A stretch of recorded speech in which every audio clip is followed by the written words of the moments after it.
lon ome nu te an zaya zir top za khan Christmas tholom ka khona ka holam kan treasure an te na happe ko ka do vai mangai te ina khan kan ko ya mangai azai cha ber ka tel lawa an boy mai the ne lo tia mangai te lo po khan boy ka lo ne me ale nu te rut na ti thu soi toi thu toi soi tu ren ro kan ni a zoi kam silin mà rồi chú anh sẽ chết tù thọ ông luôn sẽ chết lâu mà cầm thì khát lết cần soi ăn à chú muốn tập cái bên ngoài thang à chú mình cái soi mai in rồi cầm soi nô tên đi qua rồi cầm soi lòng thu soi nó thế anh ta làm cần đủ à tiến men fellowship in com hun ruột nó thế bỏ anh buồn giảng cần đủ à ní song bằng ní thằng à tuần can như là thổ trăng giang cái này không để mà ta cho anh không mình cái suy tu rin u ze si la rong xem mà cái advisor anh ấy mà bắt hiện thu trả mình sẽ tu rin u ti lang sang cor visiting sergeant let TM speaker anh don anh member te tam thang bên không cần tu manga ale zel hi chu voin joint council thure langin kan kalzel dang tu chu men fellowship executive council kan la rel don team member lo chwa te po kan la rel don se chu ka le dang tu kan sei ma sa ni sela chuan joint council in kan du la te kan han rela kan han soi pop popa chung te chu min ti ro tin saka banar moi tak mai tlangwal ti lan wan puya ngon siam saka pona ke pula le in chunga ta an na ra lom thu kan soi ni sela pulal mangaya be master anin ge lukhum voila kan khum moi tak tak kha ngon siam sak boka lom thu kan soya then SAY refreshment subcommittee te kan ngen na amen refreshment ne takin min bua sai saka anchunga lon thu kan soya kor dem te na om lalrin puye fakla min sak tu te le khomlik zaipol junior zaipol te na lon thu kan soya then senior court ten present no ten na moi tak le hlut tak mai an pe ka wan pen lom thu kan soi ani kha joint council IO in kan soi ni selangin kan se tong khan zan kan thu pu tu chu no te hlut na ti ani thiam ni bin khoma khan kan commanding officer bible address chang tu khan ron soi lam to zana hian an chia chua le ka du'a omlik te in ha la bible chang kha soifia po ngai lo na chiang e maya kan thu soi tu min hian abak bel cha fak ngai lo in chiang viawin ka khia chu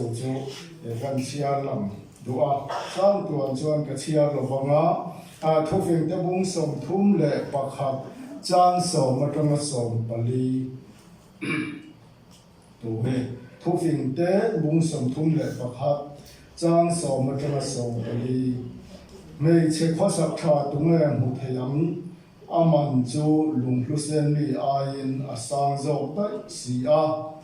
apasal thin lung chuan arima chorna amai lobang adam chungin chelam nervin thalam hi rin thil ati sak thin beram hul le la azonga akutin lungoi takin athok thi sundong long ang ani ram hladakata eitu ala thin kan pathian thu chuan zia kani kan soi tran halanga kam hi khalek thu ban hi le kan soi ngai hon local deu to bok ne nu tha chuan chung kwa a hui khom thi ti hi kan soi ma sak ber du ani nu tha chuan chung kwa a bul khom thi sang hi malama khan nu pakhat ka hriat chu tuna aboral to a pasal wal noina unau te kha nu le pa ho omani lo unau omania unau lo in be thei to lo in chen da to trong kam tha po lo in be thei to lo in chung avalo ya chu nu chu kha avaloi na mo amo ania avaloi na in chung khan apasal le unau te in be thei to lo kha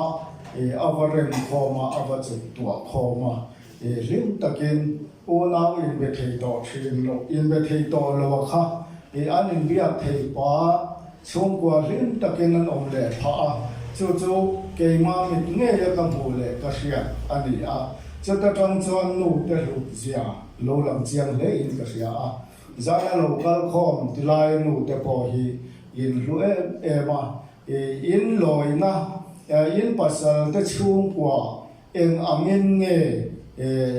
in va mo in va kho sa tia kha chu ke ya ron sei pha le ka riat ani lova amaro chu nu tha nu te lut na lo lam chiang em chu an loi na in chung wa hian a riata an pasal chung kwa te hian an fak ron thi ani zana hian nu te in lut na azwal le ani chung mi toy te an ka riat chian em mei che pakhat chung changa chuan kan soi na sak du ani chuan nula te pon pasal in la neyang in pasal nei huna chung huna chuan in pasal chung kwa te in pasal chung kwa te hui khom tu nge in li chen da tu tia kha in malam hun tu chu loi ngai to ula to na tanga rel ro in lo siam chuan mo fakla mo tha ni in lo don ani chu nu tha nu te lu na nu in chung kwa a hui khom zia lo lam chiang le ani ti kha kan soi ni sela apani na chuan nu te pang par huan em kol tu ani ti ke ma hian aron chiang em ma nu te pang par huan em kol tu ani pang par in nei thewin karinga thala tuin pe a par noi le zual the nan tui in leya in em kol thrinang hian chung kwa hinu pang par huan angin kan te khina chu pang par chu in tu in fa te an ni chu mi em kol tu kha an than len na an lo moi le zual the nan rual an lo po an rual pol na ko nga po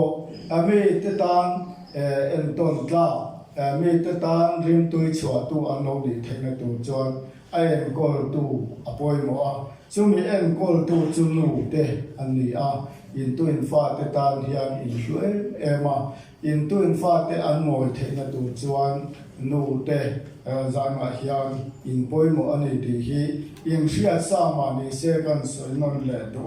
in lut na alo lam chiang em ani nu om lo na in chung hi chu dik tak chuan a re thin ani a kho haru thin ani nu om lo na in chung chu a kho hara mi ten han leng lu tin han om thin ma se a kim lo ani zanga hian nu ladam zong te nu te khan in lut na hi re chiang le zual ula enge maya theo leo lovin in hun te in man kan tu phun na te po ani pa po kan chu kan kam chuak nu kam chuak hi mi te tang ngai thak nuwa mi te tang fiat nuwa alo di na tu rin zama hian nu te in lut na hi se thang le tu rin kan fuin kan soi vele ani kham kha kan soi the ni mai selamin lo me